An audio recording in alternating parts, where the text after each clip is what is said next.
We finally made it. First of all, Merry Christmas and Happy Holidays. I sincerely want to thank everyone in advance for following through with these videos. I know they've been a little bit rushed and sometimes off schedule, but overall it seems like they've all been really well enjoyed, which always means a lot to see. If you're actually joining us on Christmas, you're amazing, and I really, genuinely, greatly appreciate you. So, with that out of the way, it's time for our final rival. Number 1 on our list of rival characters is not Sigma. Now, look, this is important. I love Sigma. I appreciate Sigma.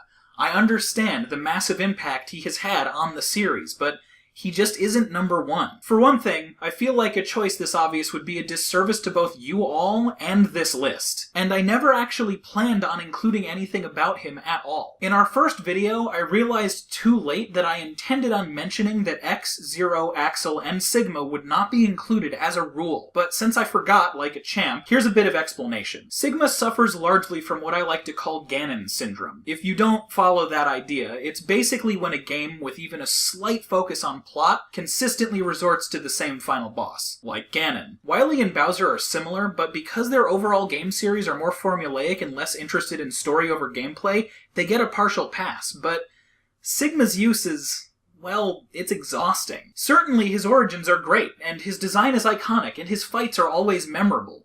Most of them anyway. But the X series began a solid narrative on top of its focus on gameplay, and having ham-fisted ways to constantly make Sigma the only existent threat despite having characters like the X-Hunters, or Repliforce, or Gate is just a waste. Even the Game Boy Color games just needed to include him. Rakana and Gareth have an interesting motivation going on here, and it's Sigma again, never mind. Despite his lasting impact in the lore, he just stopped being surprising. And even more so, he eventually became a joke. Like I mentioned in the Gate episode, in X6 he was an incomplete mess. Intentionally. And yet he just keeps coming back. Sigma could have remained a catalyst early on in the series and nothing more, and I feel like the narrative would have been better for it. This is something I could talk about for ages, but I'll save that for another time. Like it or not, story became a huge part of the X series. And because of something as simple as becoming broken and stale, if you think Sigma genuinely deserves a top spot just for being iconic alone, well then...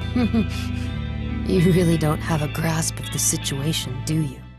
Number 1 on our list of rivals is Lumine, from Mega Man X8. First of all, I'm sorry for ruining Christmas. This is another decision that I stand by 100%, but I absolutely understand people not agreeing with this one. It's probably the most justifiable thing to argue against. Lumine is striking and powerful, but really this comes a lot down to lore. Lumine is distinct and makes full use of X8's sleeker art style. He looks androgynous by design, giving him an instantly distinct look. This motif of light pastel colors and slender neutral features carries into his holistic theming and nature, which plays very well into his fight. Lumine, simply put, verges on godhood. He is capable of simple things like free flight with no notable propulsion, and the basic new generation ability to copy appearances and transform as needed. He is also able to utilize every single overdrive attack of the standard 8 bosses. Lumine's most basic attacks are the strongest desperation moves of his followers, and not only can he use them, he can use more than one at a time. It's rare to see simultaneous attacks in general, but to see some of the most powerful attacks in a game combined to great effect is a huge testament to his power. Further, Lumine uses his ability to transform to become a seraph-like machine god who actually bends reality around him to seemingly take the fight from the moon into heaven. In this form, he uses his own attacks, all of which are based on angelic rays of light and spears. When pushed to the limit, however, he will summon an encroaching darkness that will, regardless of anything, end the fight with an instant kill after a fixed amount of time. To my knowledge, this marks the only direct instant kill attack used by any final boss in the entire franchise. While he may not be invincible, his unimaginable amount of power is shown fully in every portion of his battle, making it intense and memorable. And being able to finish him off with a double attack makes the entire experience that much more cinematic and satisfying. With all that said, let's get into the really important stuff.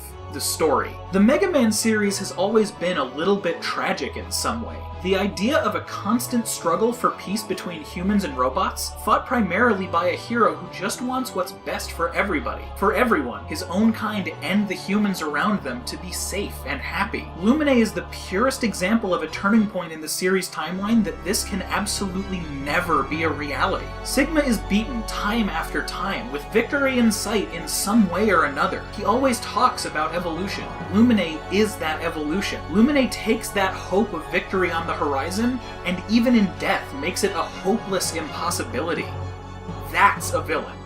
That's a standout, iconic moment. And this is after a reveal, admittedly a not well hidden one, that marks the first time ever where Sigma is not the final boss. Lumine is not in any way affected or bested by Sigma. He is entirely free. Every other character in the series has in some way been influenced by programming or corruption or viruses or manipulation, or just beaten outright. But Lumine simply decides of his own volition that he and his kind are superior, both to humanity and old technology. And honestly, he's kinda right. If X is the pinnacle of robots, and Sigma is the pinnacle of Reploids, that makes Lumine the pinnacle of the new generation. And while X and his team do win the battle, Lumine and the rest of the new generation Reploids directly influence the entire continuing evolution of machinery in the timeline. Eventually, the line between humanity and Reploids becomes so blurred that Reploids need to wear brands on their forehead just so they can be identified. It gets so bad that it turns into multiple incarnations of an actual race war. And despite Sigma's attempts and inspiration, it's ultimately Lumine who starts this. This is a subject I could literally talk about for hours. Hell, go watch the end of the Final Hunter episode. I go into it a lot there as well. The series of events surrounding Lumine, and those that arise as a result of his creation and actions, raise so many philosophical questions that if I wanted to cover every detail of every point, you'd miss the rest of your holiday. But really, that's what makes Lumine such a strong antagonist. It's because of the lasting impact he has. It's because he can raise so many deep intellectual questions. Sigma initiates it, Repliforce starts raising the concerns, but Lumine embodies it. It's not something I can ignore, and it's because of all of this that Lumine sits atop the list of rivals at number 1.